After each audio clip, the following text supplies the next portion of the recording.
పోయినటువంటి పరిస్థితి కనిపించింది. సో రాష్ట్రంలో ఇంత జరుగుతోంది. శ్రేణులందరికీ పిలుపునిచ్చారు ఏదో హడావిడి చేయమని. కానీ పూర్తిగా వాళ్ళకు కూడా అర్థమైపోయింది జగన్మోహన్ రెడ్డి అసలు ఏం చేస్తున్నారు, ఏం జరుగుతోందో. సో ఈ నేపథ్యంలో జగన్మోహన్ రెడ్డి ఇటు యలహంక ప్యాలెస్కు వెళ్ళిపోయిన పరిస్థితి ఈ 3 నెలల్లో 12వసారి.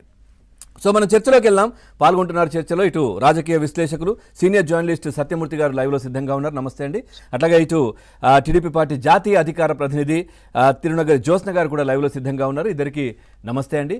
ముందుగా సత్యమూర్తి గారు, ఏంటి మీ విశ్లేషణ ఏంటి? జగన్మోహన్ రెడ్డి గారు 12వసారి మళ్ళీ యలహంక ప్యాలెస్కి వెళ్ళిపోయారు. పూర్తిగా రాష్ట్రంలో ఏదో హడావిడి చేయండి అని చెప్పి వెళ్ళారు. మరి ఏం చేస్తున్నారు అక్కడికి? అక్కడ ఏం హడావిడి చేస్తున్నారు? యలహంక ప్యాలెస్లో ఏమి దీనికి సంబంధించి కుట్రలు పన్నుతున్నారని ఇటు టీడీపీ శ్రేణులు కావచ్చు, నేతలు మాట్లాడుతున్న పరిస్థితులు ఏం చెప్తారు? జగన్మోహన్ రెడ్డి ఎన్నిసార్లు యలహంక వెళ్ళాడు అనేది లెక్క పెట్టడం అనవసరం. ఎందుకంటే అక్కడే ఉంటాడు. తాడేపల్లి ఎప్పుడెప్పుడు వస్తున్నాడో అది లెక్క పెట్టుకుంటే ఈజీగా ఉంటుంది. తాడేపల్లి ఒకటి, ఆయన నియోజకవర్గం ఒకటి. ఆయన నియోజకవర్గానికి ఎప్పుడు పోడుగా, ఇప్పటివరకు పోలేదు.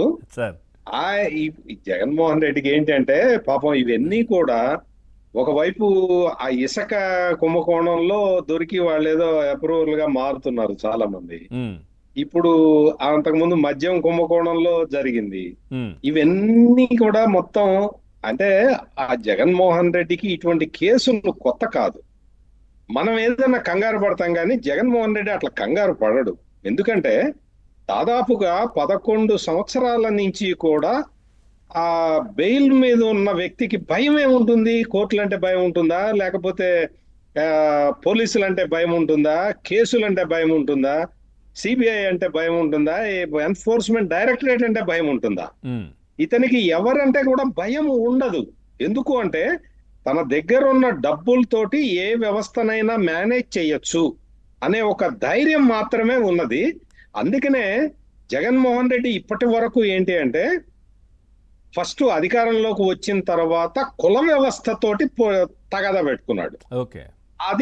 ఆ తర్వాత అధికారంలో రాకముందర కుల వ్యవస్థతోటి తగాదా పెట్టుకున్నాడు.